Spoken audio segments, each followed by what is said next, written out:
Well, hi, thanks for joining me here in my shop today. Today is September 28th. And what I'm going to be doing, and you can probably guess, is testing the tubes in this radio. I haven't done it all the way up to this point. I'm just about finished with it. And I never did test any of the tubes. And I have a couple of new tube testers. Here's one of them. I think I'm going to test it with this guy right here. This is the Jackson 648A, a well-known tube tester.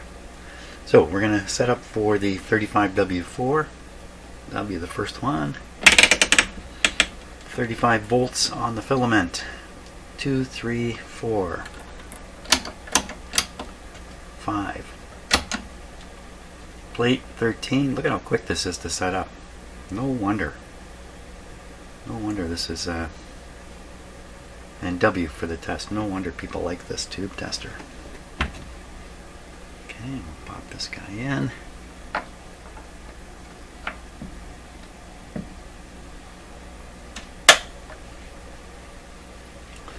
So in this tube tester, when you're not actually performing a test, the meter constantly indicates the line setting. It doesn't go back to the bottom here. It's always up in the middle. It's a little different than every other tube tester I have.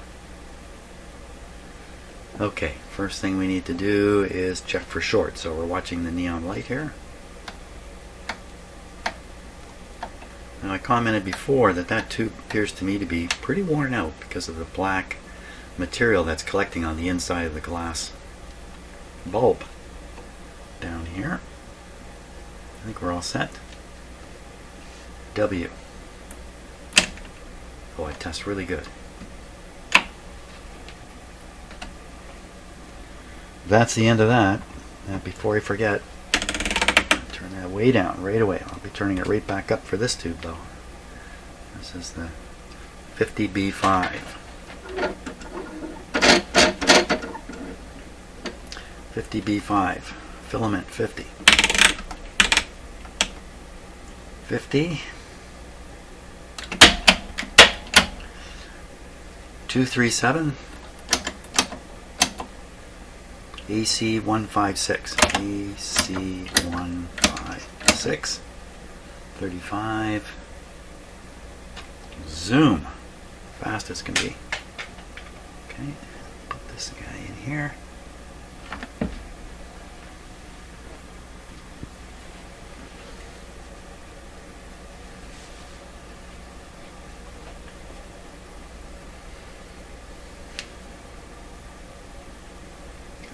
Shorts.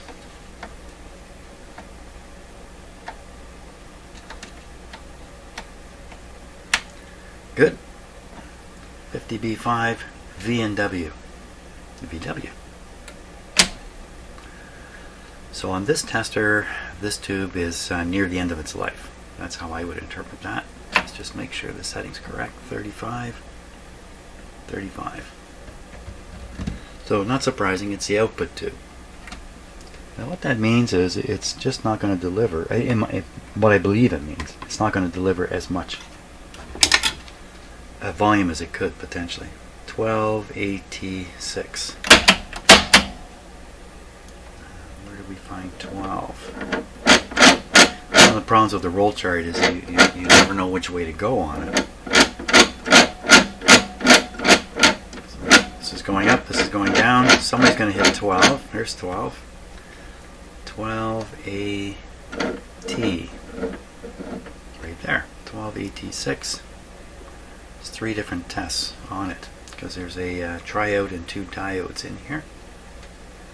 Oh, I left this up. That's bad form. 12.6 A237 A237 AC14 AC14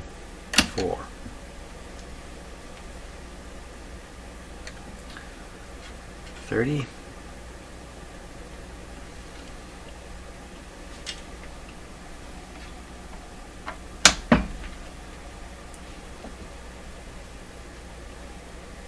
Now this tester is considered a top of the line emissions tester. I think that's the way you could view it. Most emissions testers are pretty simple, in fact. Kind of a go, no go. Maybe if your tube cathode's really worn out, it's going to show low. This one's the same sort of thing, only better at it. The voltages that are applied, or the signals that are applied to the tube, are a little more carefully designed, and apparently it's more reliable that way. Okay, this, here we go.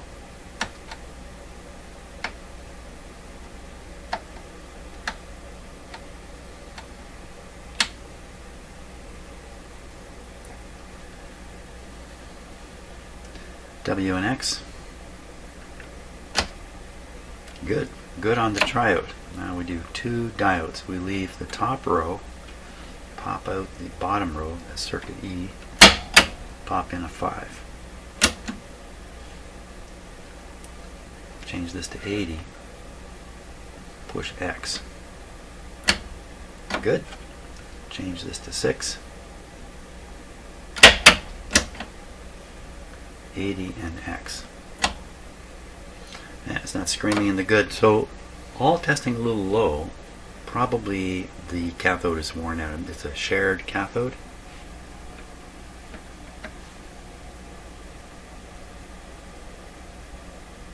Made in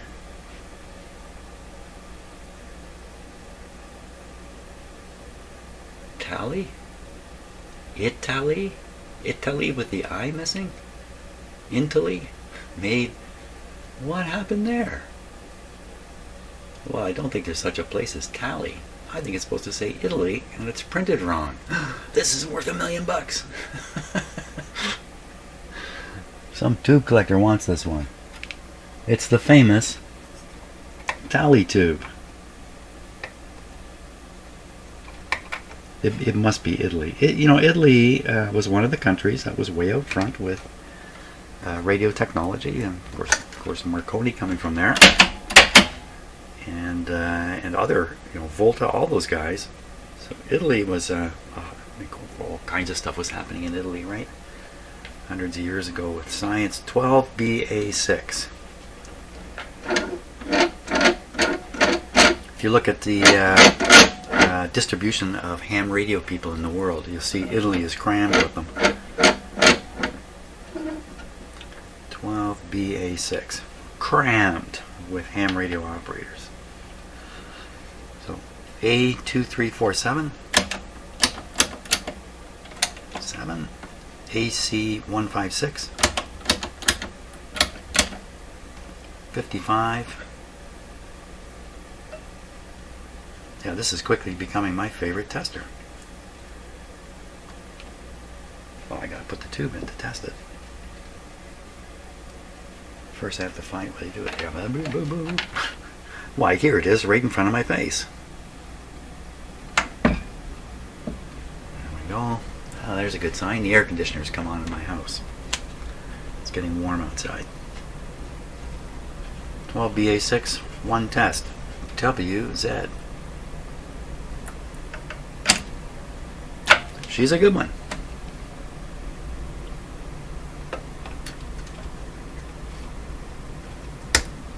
Last tube. Probably a 12BE6. Yep. 12BE6. There it is. 12.6. AC1237. AC1237. AC456.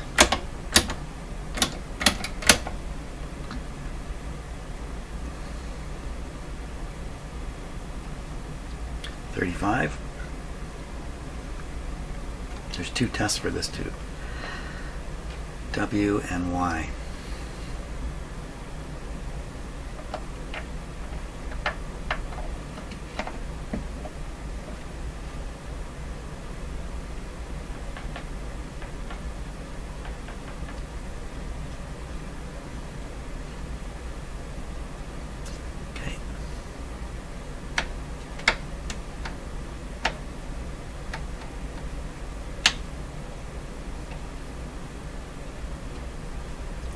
First test, W and Y. She's in the good. Next test.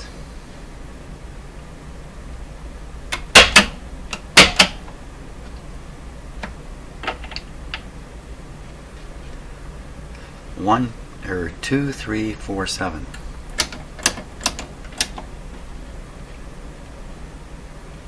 A 1, 3, 5, 6. A 1, 3, 5, 6. 20. I think I'm less likely to make a mistake with this machine too. It's just literally less buttons to work.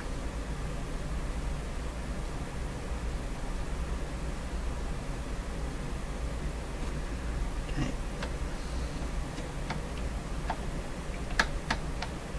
And normally you're supposed to whack the tube while you're doing the shorts test. I never do that.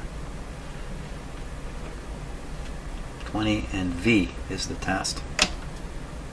Up in the good. So that's it. So all tubes are good, but the output tube's a little bit weak. But I think the final judgment is how much volume do you get out of the radio, and I think we're getting quite a bit. So that's it. I think that's it. I think that's it for that. Great. Okay, so I think it's time to take a closer look at the cabinet and the clock that's in the cabinet. So, first thing I noticed right away is this is all cloudy here. It's really detracting from it. You can see it in the camera. Now maybe that's just, you know, superficial dirt on the outside here, but I have the feeling it's inside. Looks like it's got some cracks here, maybe. Maybe not. You break this plastic thing, and that's a bad thing to have happen. This is a metal front, is it? Maybe not. No, I think it's just a very thick board of some sort. Looks like cardboard. Okay, it can be popped out. So the clock. So this outer brass part looks like it comes forward. Doesn't look like it goes back. How do we get this off? Looks like if you could release this. Oh, look how the numbers are done. That's really nice. If we could release this brass thing, it would come forward, and off would come the plastic, and I could clean it properly. What do we see here? Let's see. Looks like 3 screws holding the back of the cover plate over the clock. You'll see on the back of the over here where the speaker is. Well, this is glue that's come through from here. I glued it on originally, I'm sure. You can see how I could take this whole front panel off if I care to pop all these off. These are not the friendliest things to get off. Suppose I had just the right kind of tool, you can get them off easy, but I don't have such a tool, like a reverse plier. Don't have that. So clearly the easiest thing to do is just take these and lift this off and see what we got then. That's probably going to give me access to more screws to take the whole clock out. That would be my impression.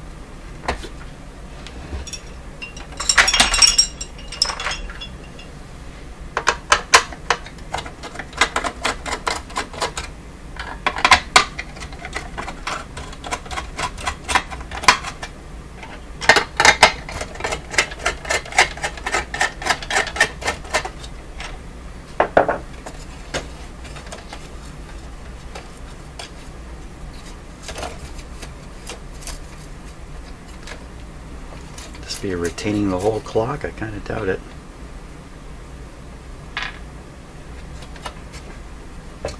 Lock washers on there. Fall off. Oh, look at that. It's falling right out the front. And I think I just threw a lock washer on the floor. There's a piece here.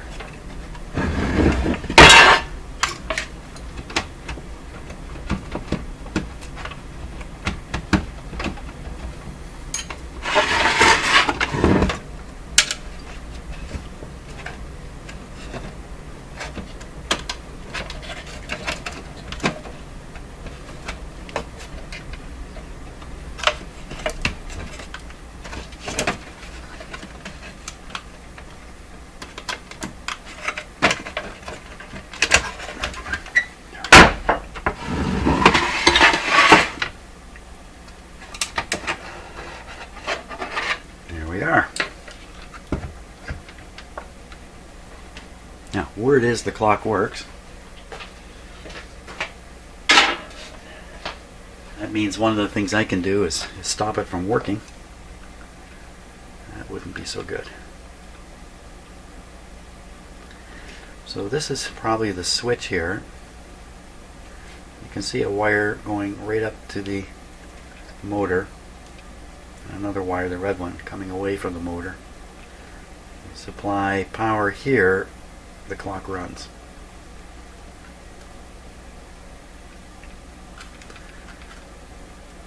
Ooh, something's coming apart here.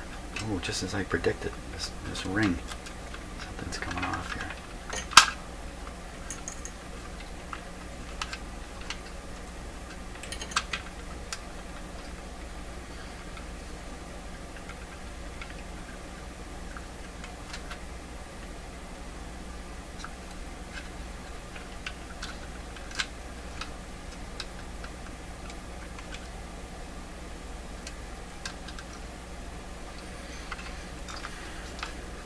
So what's holding this ring of numbers on here and holding this in?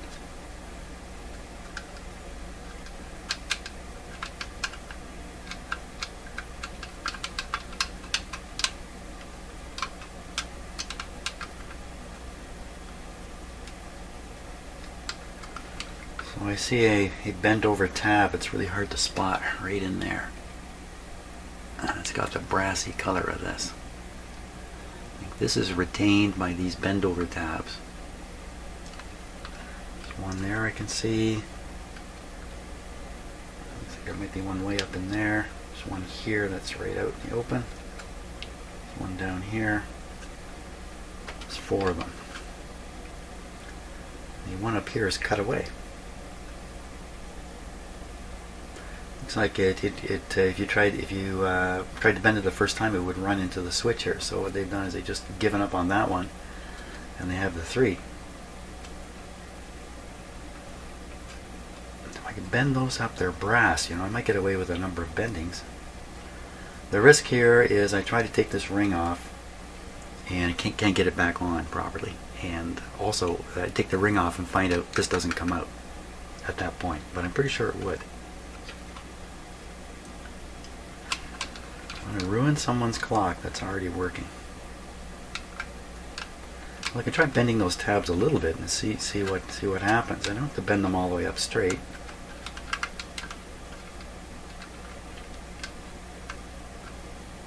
I can actually see the tab right there. Let's try a little bit of bending. I mean, I can wreck one of these and we're still in business, especially if I wreck this one down here.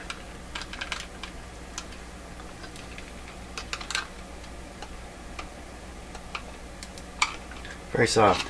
Very, very, very soft. Easy to bend up.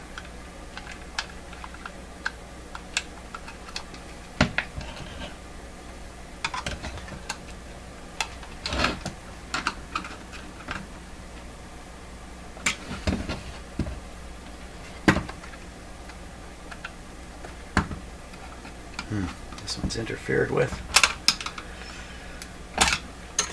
This has got these coming through, so there's not a lot of wiggling I can do. And the last one is here.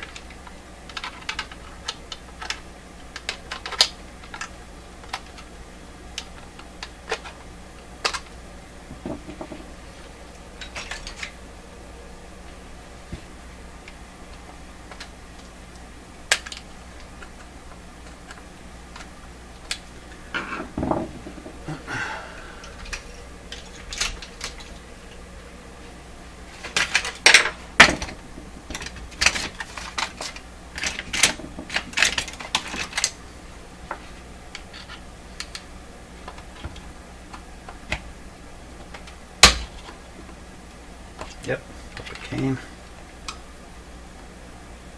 Now, how loose is it getting? Doesn't feel loose at all. So it looks like these tabs have to be bent straight up. This one is interfered with terribly. This one's interfered with also.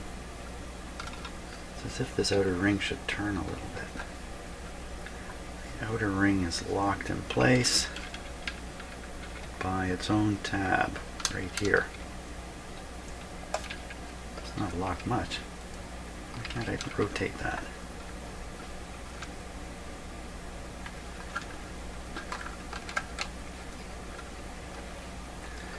You know, this should come right off. This should be falling right off. There it goes. Just took a little bit of persuasion. Did you have those toys as kids that sit in the car to entertain yourself and take these things apart and put them back together? And you have to get everything just right. So there we go. So now I'm ready to bend those tabs up higher.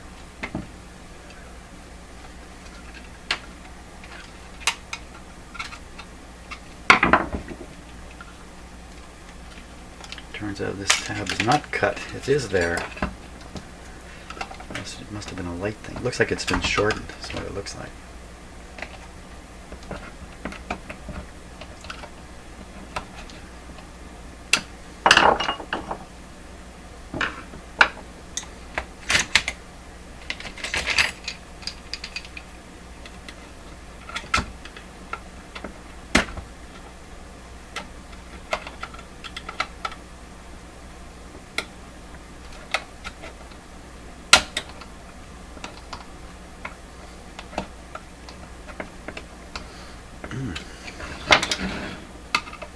Why so hard?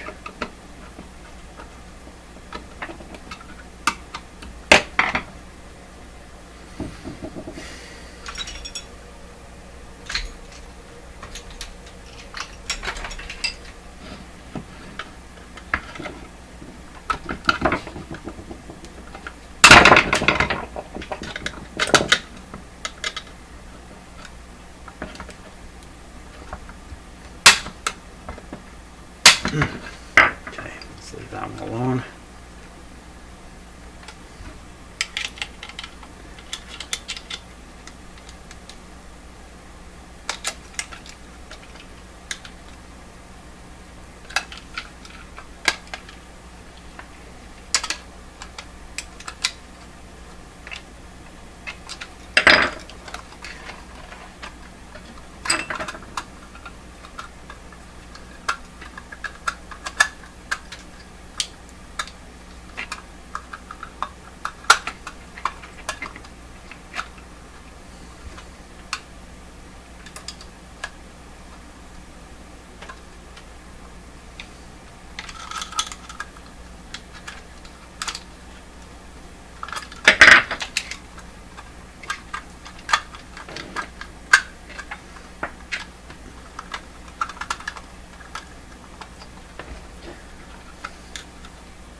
That ouch, actually I didn't get hurt. That was an anticipatory ouch.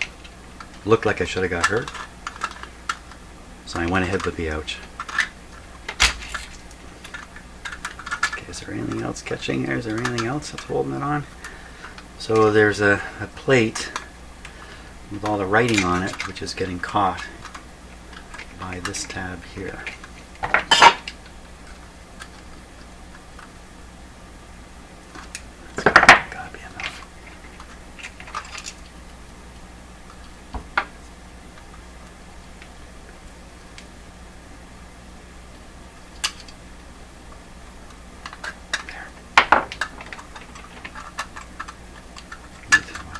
Now, still holding onto the plate here. It's not even a plate. What is it?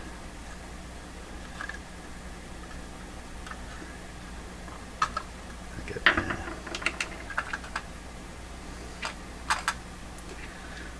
got that off.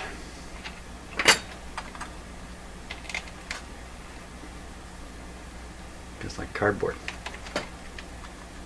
There it is. Wow. Okay, now if first thing to realize is this is cracked.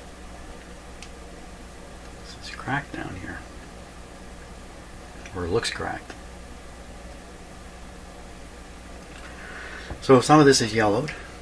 Some of this is previous cleaning, which has caused scraping marks here. How much is in here? Something in there. Okay, so I'm going to clean this guy up. See what it looks like. Okay, let's see how this came out. Much better. Okay, it's still got, it's not perfect. It can never be perfect. But it's definitely was dust or some kind of thin film on the inside there.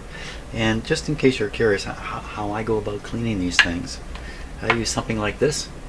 Headlight lens restorer. This is one. There's many you can get. I think they're all pretty much the same thing. This one has ammonia in it, and it's supposed to, what's it say here? Restores optical clarity. There you are. Eliminates haze. Improves visibility and safety. Okay, I don't think we have to worry about the safety side of it, but there you get it. Just like all marketing stuff, they're telling you the same thing 6 times over, make you think there's 6 things. It cleans plastic. Now, should we do anything to the surface of this? I don't think so offhand. I don't think so. I think it's a question of getting it all back together now.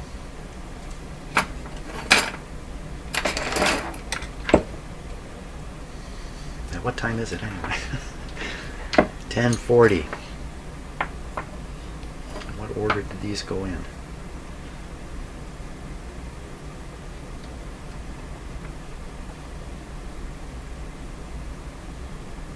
Forget that. It's got a key here.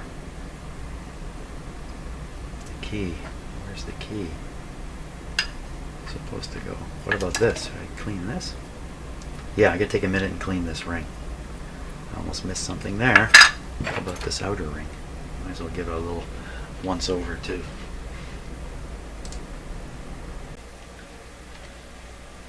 Okay, so I have the rings cleaned up. Everything's ready to go. And I looked at this ring and I was surprised to see the numbers are written on it. But look at how faint and fuzzy it all is. Except you can see a little bit of the original paint up here. So what happened to all the paint on here? And alarm bells started going off in my head. That is there a chance that they painted this with that atomic paint? The paint that glows. So lucky for me, I have a Geiger counter. It's sitting right here, ticking away as the cosmic rays penetrate it.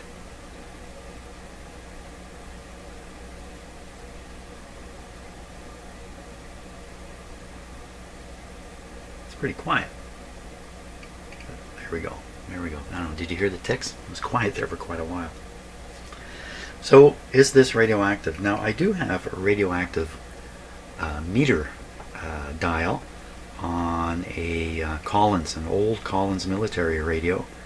The meter has some paint on the pointer, and sure enough, I hold my Geiger counter near it, and it really shows up. Let's see what happens with this. Here.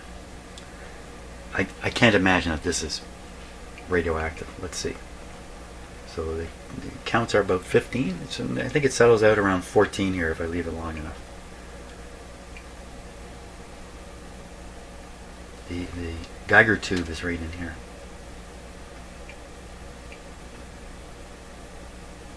So this is going to have to sit here for a while because if there's anything left, it's not much.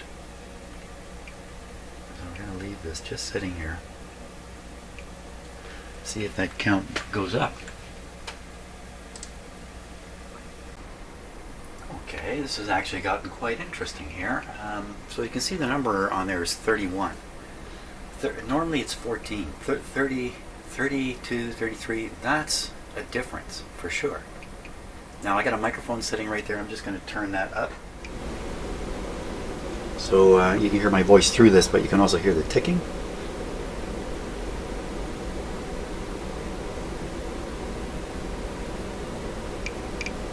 There we go.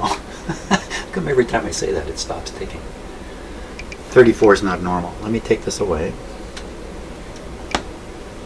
Now, this would take quite a while oh no, this is the average here, 19. It'll take a little bit of time to come down.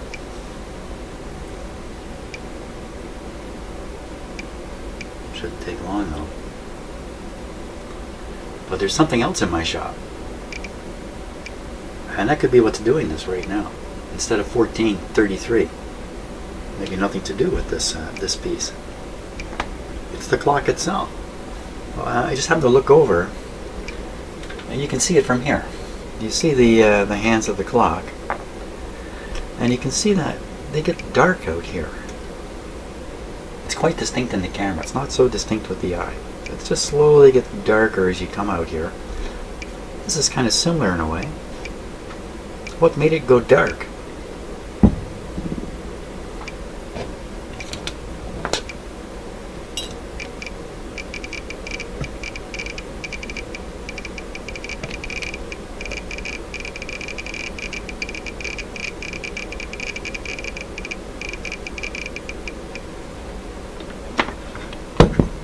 Any doubt about that?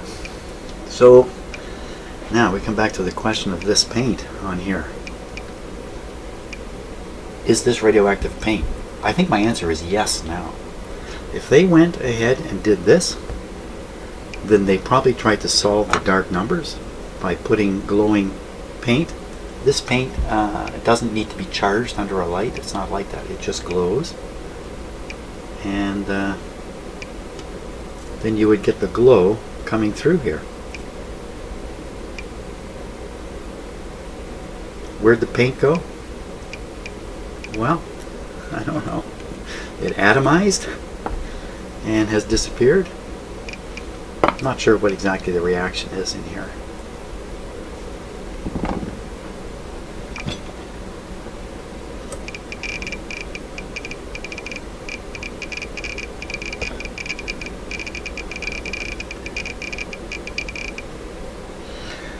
So, what does this mean? Now, first of all, the amount of radioactivity coming from here is not particularly dangerous. My understanding is it's going to be alpha particles, which are electrons, which haven't got much oomph. They don't penetrate your skin very well at all. Maybe even having a plastic cover over there is enough to slow it down. Hey, let's find out. Hey, we can do these experiments here. Now, the difference might not be terribly noticeable. Turn the microphone back up.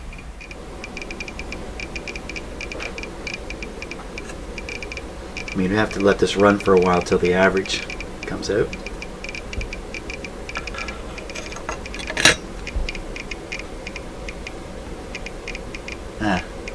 Doesn't look like plastic's going to protect you very well. Oh my gosh, I'm doing radiation experiments in my shop now. How about a nice piece of metal?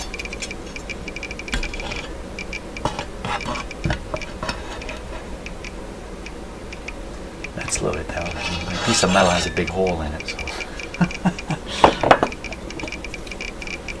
What other interesting thing could we try there? A sheet of glass. Do I have a sheet of glass handy? Do not. Do I? How about some paper?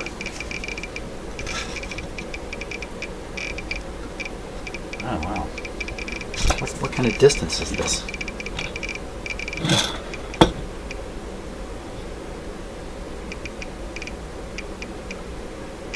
So I know from experience that's still picking up from here. That's quite a distance. I think the face of the meter dial on the Collins R390A, you get more than 2 inches away, and it's just not doing anything. I need to try this with a piece of glass. I really do. Need to try it. Hey, let's try this.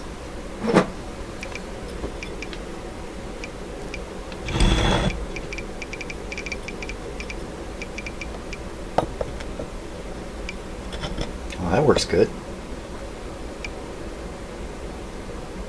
Wow.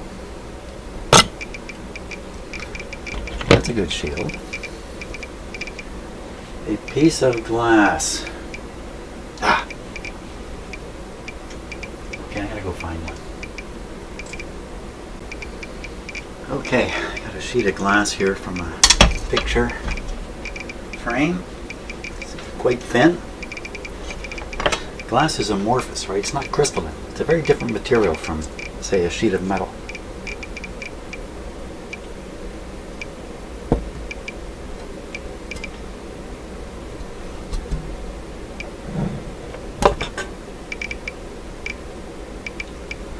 Well, it's blocking some of it, obviously.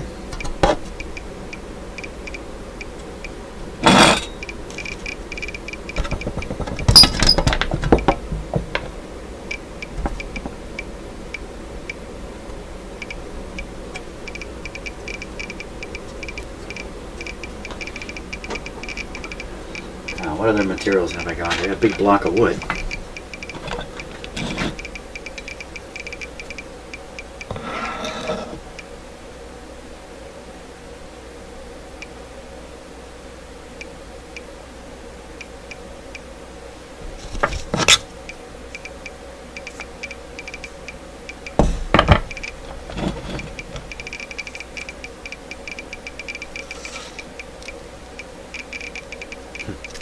That's quite a few folds of paper there. Paper not working out.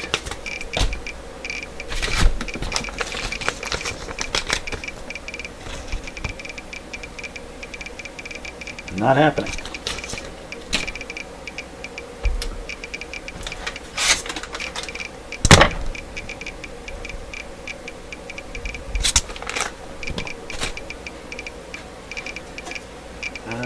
Let's see, what other materials have I got? Really, tin, some aluminum foil. Ah, that's interesting. That's a very thin piece of metal.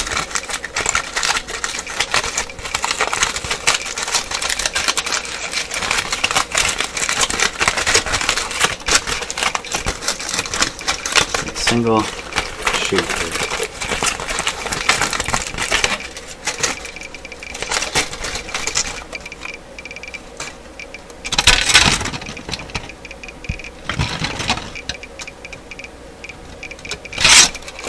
Nothing. I'm about to do Rutherford's experiment, in which he discovers that an atom is mostly space by bouncing alpha particles, I think, attempting to bounce them off the material and discovering that 90% of them go straight through. And a few of them are repelled right back at the source.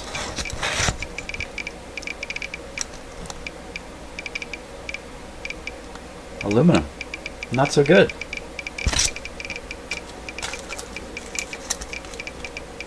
That's quite a few layers. I'm surprised. What else might not be so good that we would think would be good? You can try to block it with a calculator.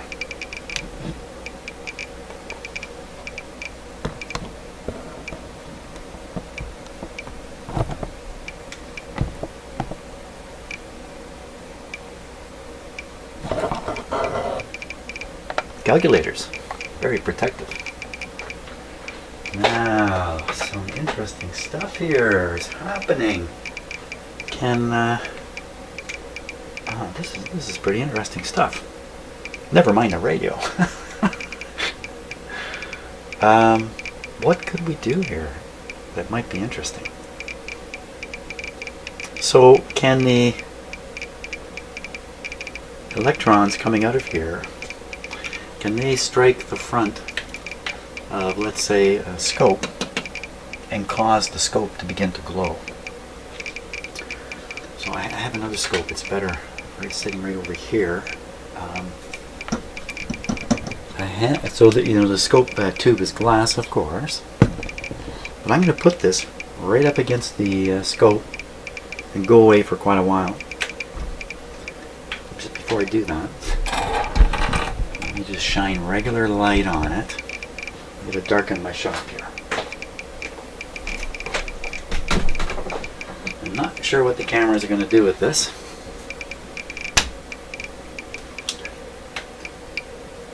Let's try that again. Okay, so with my eye I could see that this was glowing.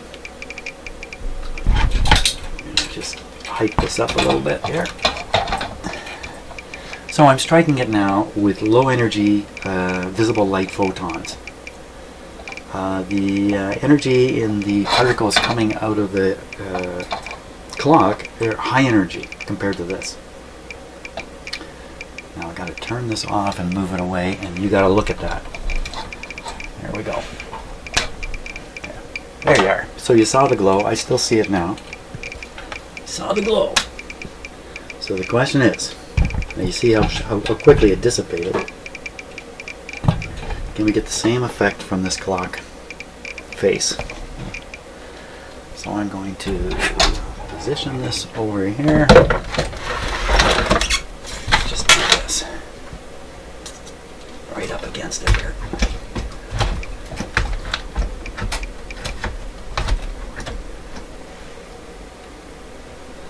Okay, we're just going to leave it like that for a while, in the dark too, and come back. See what's happening.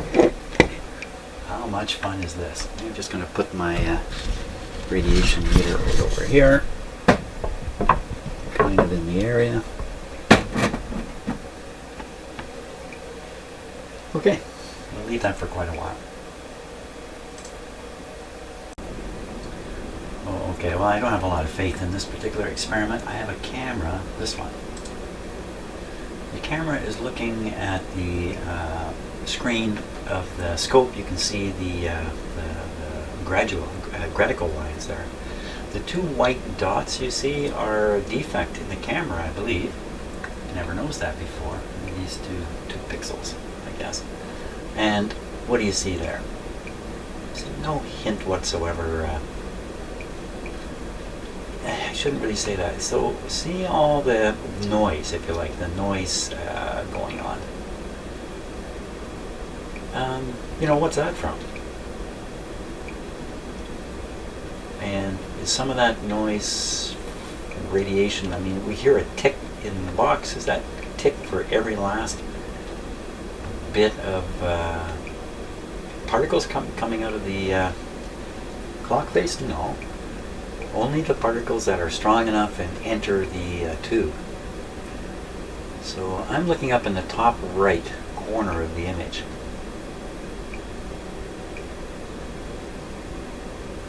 And you know, I said, well, you know, I should take away the clock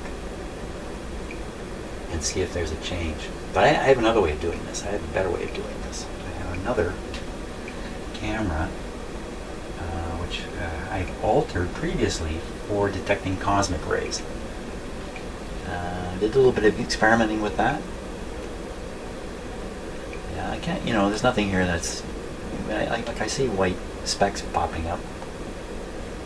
In fact, I see some patterns here, which is kind of suspicious about the camera. I see a pair of white dots popping up towards the center of the screen repeatedly, and you know, why would a pair pop up? Yeah, so there's lots of camera issues here. So let me bring on a little bit of light so I can see. There. Okay, this is where the camera was that you were looking through. Now, the other camera I have, so I have this camera. This is a regular decent camera. It's not decent anymore. I ripped the lens out of it, and that's a piece of tin foil laid over top of the sensor in such a way as to prevent any light from entering the sensor. So this camera cannot see any light at all. That's the idea. So I'm going to set this camera up, and then we're going to attack it with some radiation. See what we can see with it. So these are the kinds of things I usually do in the evening here on my own, goofing around like this. But this might have a result. Let's see. So what I'm going to do is I'm going to put the face of the. I'm going to try to match up the hole here. Oh, I'll switch to this camera. Looks a little dark to me. That's how it's supposed to look. And then I'm going to put it up against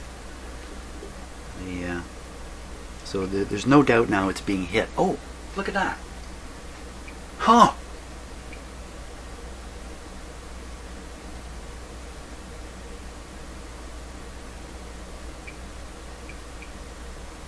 Fantastic.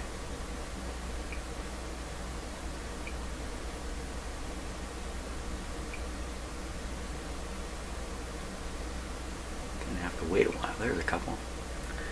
Let me put the microphone and I'll bring over the box here. I don't think we're going to be able. No, we're not going to be able to relate the ticking to what we see because they're different particles going in different directions. Turn up. What is up? Just to give an idea what you're looking at here again. That's what's set up.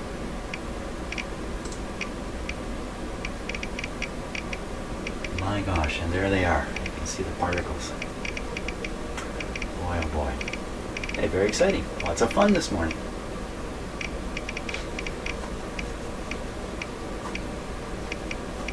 So you have to imagine that when you're using these cameras and they're sensitive to particle striking on there, definitely sensitive to cosmic rays too, and pretty much anything that can get to the sensor.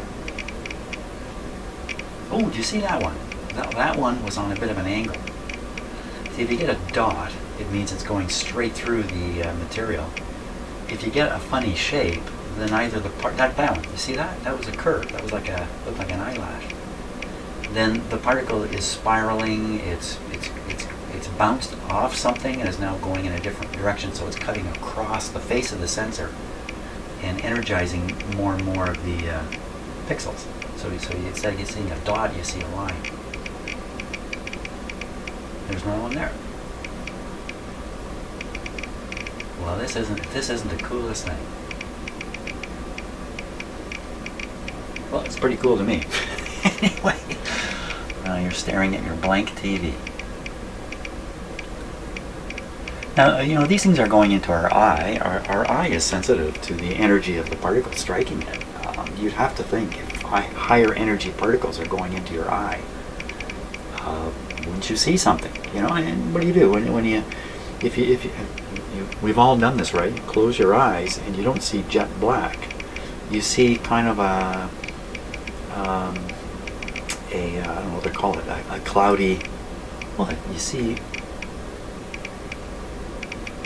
Look at that go. You see. I lost my train of thought here. Man, okay, what can we do next with this?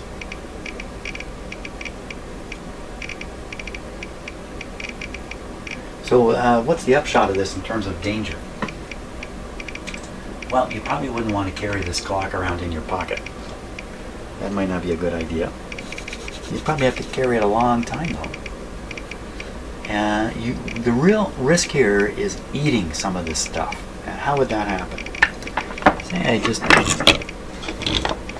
took my finger and went like that, thinking I could maybe brush off the dark. Or maybe I want to feel it to see what, just innocently going like this. Now I've got some of it on my finger.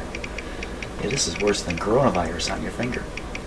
Now what? I'm going to stick that finger in my eye, in my nose, on my mouth. I'm going to start ingesting the material from here. Is it enough to be concerned about? Probably not. I don't know. You don't want this stuff in you. It's going to collect somewhere, maybe in fatty tissues, and sit there and do this. It's going to do that for the rest of your life. Some of those particles are going to have enough energy to cause atomic changes in things like your DNA and other stuff. I'm not sure about alpha particles. They're not very strong. And is it only alpha particles coming out of here? Hey, there are some interesting experiments that can be done with this thing. What happens if I hold a magnet up to it? Well, these particles they're charged particles moving in space. Doesn't that mean a magnet can affect them? Is it possible to see that little effect? Let's set it back up. Now I've got some strong magnets here. We'll just try this one on the end of this pickup thing.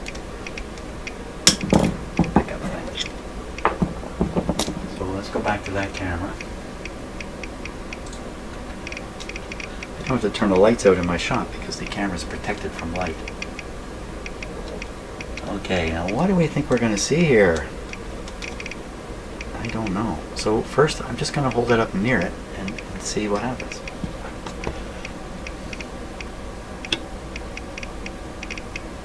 There's a couple things going to happen. See more dots, see less dots, or see more spirals and stuff like that. If they can even call it a spiral. Oh yeah. So now there'd be all kinds of angle issues with doing this. I mean, how you hold the magnet, how the field is moving these particles around, if it is. I don't know that it is. I don't know that I'm having any effect. These things would probably be so subtle, you really have to set up a quantitative experiment and really do a number on this. I just realized I'm recording all this, and I can freeze frame any one of these frames and look at it. So can you. You can stop the video and try to make it stop right on one of these curly guys. Yeah, I think that if I'm going to do this magnet thing, I think I need a really strong magnet before I'm going to see any. And what am I even going to see? I don't really know. You can never hold a magnet close to your TV screen. Of course, it doesn't matter these days, does it? It's not the same kind of TV screen. Yeah, I think the magnet test is interesting, but I think I'd have to be a lot more scientific about it to see any effect. So going back to the danger here. So if this is sitting inside this radio and the radio is sitting on your mantle and you're walking by it 4 or 5 feet away, it's nothing. Because, I don't know, do you ever go out under the sun? My God, you stand under the sun with sunlight striking you. Oh my God, the kind of radiation you're standing in then is way beyond anything that's happening here. So if you're happy to go out and get a little tan from the radiation from the sun, you can't be too worried about this. Just don't touch it. So what did I do? So look at it. I took the face of this off. I don't think about this now, and now I'm upset. I took the face of this off and I busily cleaned it away. Bare hands. Clean, clean, clean, clean, clean. In here has got to be some amount of this radioactive material, which will have flaked off, come off here, and collected inside here. Some amount. Could be so tiny as to be meaningless. Could be, though, I actually contaminated my hands quite badly, and I have stuck my hands in my eyes and my mouth, but not my nose. So, well, maybe better late than never. I just passed the test. I could be a Chernobyl fireman now. Fearless. Poor Chernobyl fireman. Okay. So I think I'm just going to stop right here for now. This might be the end of this video. And I'm going to go away and think about all this a little more, because there may be more things I can do here that are interesting. And I have a piece of software here that I had for making recordings of cosmic waves, cosmic particles coming through this camera. It's a very interesting piece of software. Got it to work once or twice, and then I could never get it to work again after that, which is why I have not continued my cosmic ray experiments. But maybe I'm going to fire that piece of software up and see if I can get it going again here. Because rather than collect the cosmic rays, it'll collect these things that we were looking at and put them on the screen. You can sit and look at them. That's what I'm going to do. We'll see.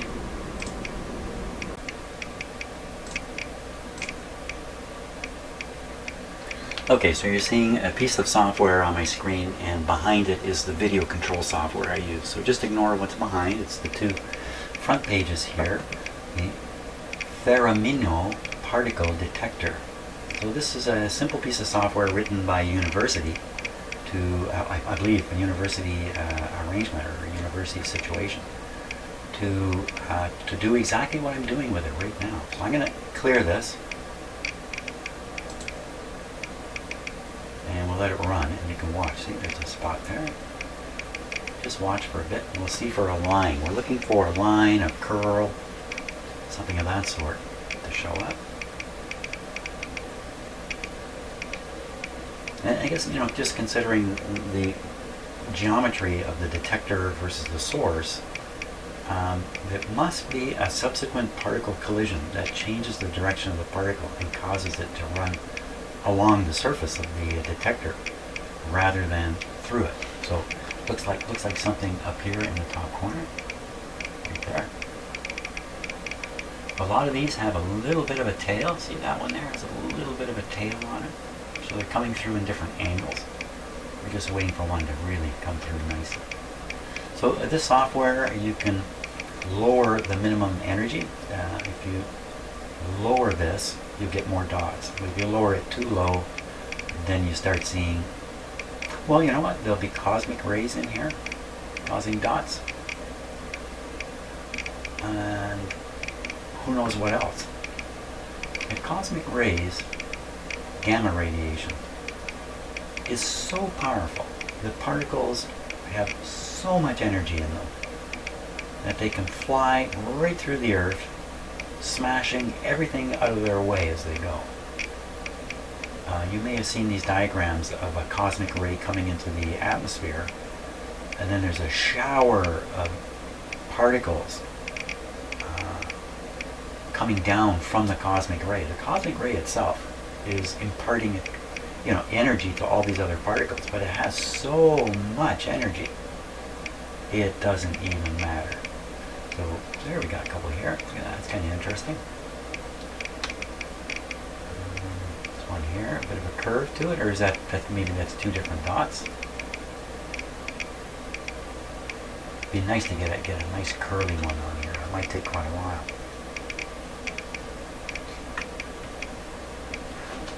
Reposition the, just looking at how I've got this positioned, I gotta move it a bit here.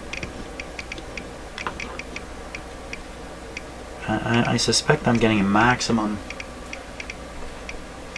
flux. Look at that out there on the edge. That's kind of neat. It's starting to look like, what it looks like. It just looks like a star field, doesn't it? In fact, if I showed you this and told you that, you'd believe it. This is the Hubble Deep Space Image. So I'm going to reset it one more time and let it run for quite a long time, and then we'll see what I've collected. Starting again. It's already picked up particles here. This is really neat. Okay, so we'll leave it running for a long time. Okay, so you can see how long it's been running there, 1,000 seconds. And you can see what we've got, and that to me is pretty interesting looking, that curve there. So these seem to have a bit of length to them. Look at this one. This one's got a red color in it. I wonder what that means. Look at that one. So to increase the number of tracks which are running along through the plane of the detector, the camera, I'm going to rotate the camera here.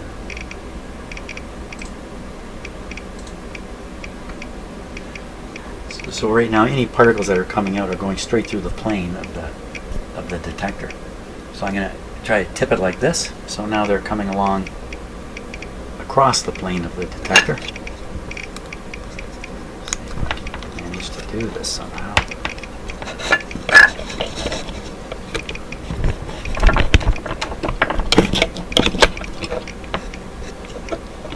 That's good. Okay, we'll go back and look at the detector. I'm going to reset this. How many particles? 1,500 particles. So that's 1.5 particles per second.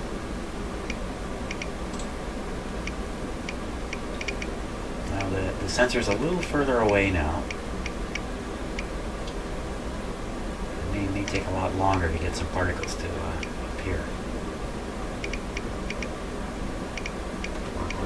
Or have I set it up so that particles can't make it to the sensor now? Nothing there. Well, I'm going to give it some time, because it may just take a while for a particle to make it all the way there. So there's the result. About 500 seconds in, didn't produce any trails. So I'm going to rearrange this camera here. Maybe if I just simply do this, this might. So there could be some metal inside the camera that's shielding it. Reset.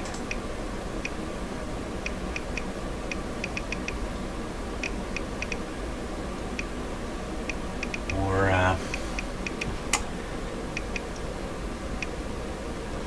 just let that run for a moment.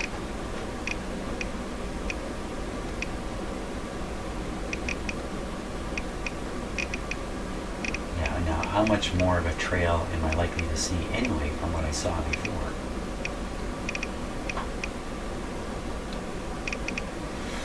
So it seems to be quite insensitive through there. Let me put the face of it back up against it. There. And you see dots coming up right away. So I think I'm going to let it run again like this, and we'll just see what we capture. Maybe we'll get something really cool. So there's a look at the setup before we look at the results, and did a little bit of reading. Okay, so the particles coming out of here are actually beta particles, high-speed electrons. So I was right about electrons, but the name of the particle is a beta particle. Electrons are almost massless particles, so they can't do much.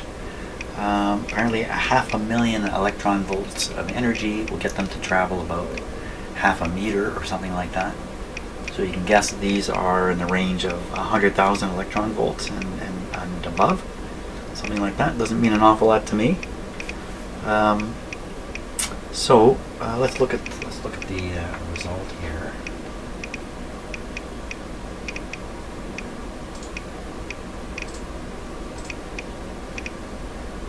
So once again, it just looks like something. It just looks like the sky, doesn't it? So this one just showed up. A little curly Q there. Something interesting over here. There's a bunch here. That one there. Now, I mean, these could be two things combined. There's a very, very faint line here. Now, I'm just going to change the minimum energy to 1, and we're going to reset. And we'll just see if it doesn't seem to become sensitive to noise in particular.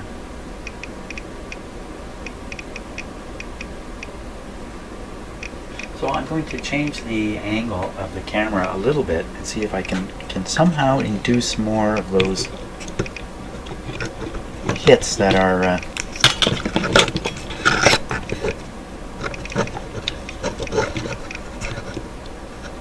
don't think I can, really.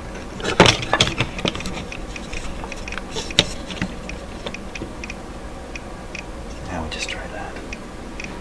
And the sensor's a little further away now, on about a 45-degree angle to the clock hand.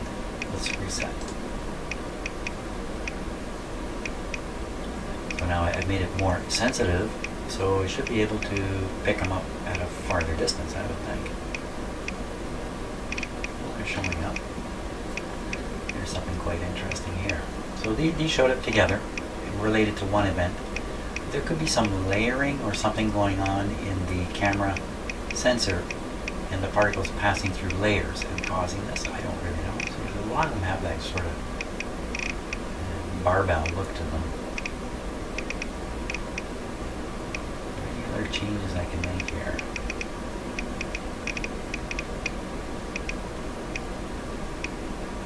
Cosmic rays. So in fact, I was talking about cosmic rays. Oh, fantastic. Look what we just got on there. These rays can be more powerful than cosmic rays, so I don't know. As usual, take everything that I say with a grain of salt. Look at this one. It literally looks like it comes out of the dark here.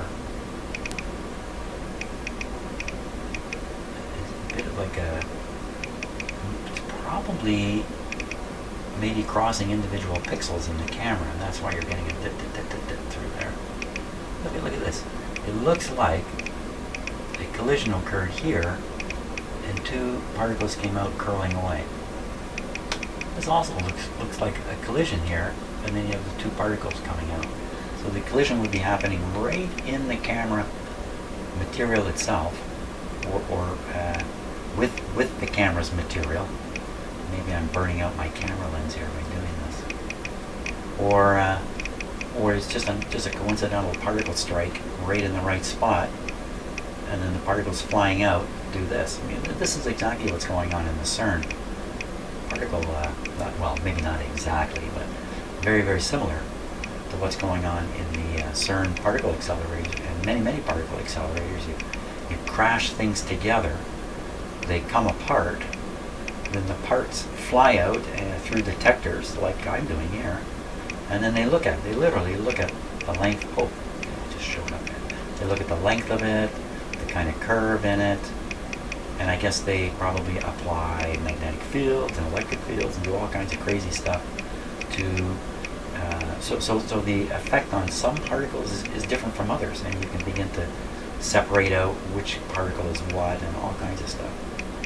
I'm just sitting here in my house in my basement doing something similar. It's really very exciting to me to do this kind of stuff. I'm just doing it with junky stuff around my house and some old clock. Really cool. There's all kinds of those coming up in here now. So I'm going to let this guy run. I'll reset it one more time. Let him run.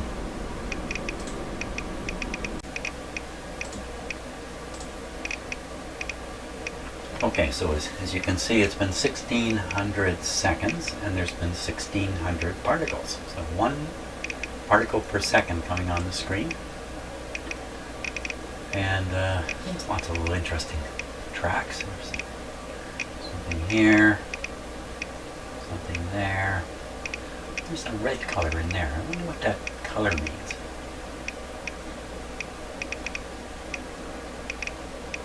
Something there. Lots of tracks. But it sure does look like the night sky. Okay, so I think that's the last of this experiment here. I'd have to think of something else I could try. What else could I try? There must be something more to try. I'll just leave this running, and I'm going to go away and try to think of something. Well, here we are after a couple of hours anyway, I think. It's been quite a while, and look at that. Just packed. And how uniformly spread it is across the screen. Okay, so it's actually the next morning here. I'm back in my shop, and I just finished producing the video that you've been watching, and there's no good ending to that video. I carried on with more crazier and crazier experiments in here, none of them providing any kind of interesting result. So I'm not going to show you those. I didn't record some of that, and consequently there's no real ending to the video except for this right now. So maybe the last thing I'll say is I really wish I had noticed this earlier. There's no reason why I couldn't have spotted the fact that this has radium paint on it. I should have noticed that right at the start, and then I would have been a lot more cautious about taking the face off, because I would have realized that some of the dust inside here is going to be the paint.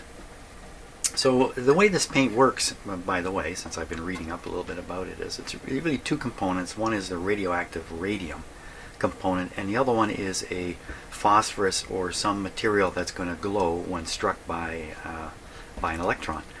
And so the discharge, or the emissions from the splitting atoms, is setting off the paint right there.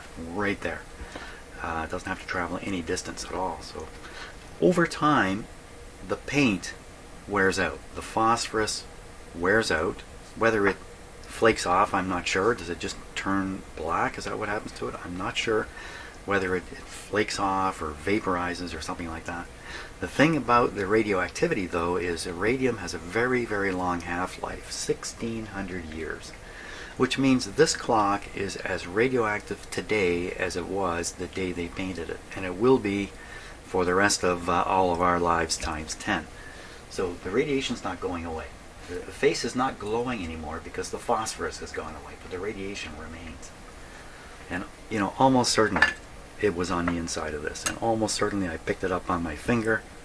And, you know, amounts here, I don't know. Is this dangerous? Geez, I don't know. You know, about the radium ladies, you must have, if you could do this kind of stuff, probably you've come across a story about the radium ladies. They were the ones who painted this stuff on back during the Second World War and that, and a lot of them got very sick because they were ingesting the radium, but to a very large degree. The amount that I've ingested here, if I've ingested any, is very, very tiny. And, you know, if you're young, then there's a lot more time for an effect to take place. If you're older, then, you know, you can take these risks because the results are going to happen after some other result is going to happen. So it's kind of immaterial.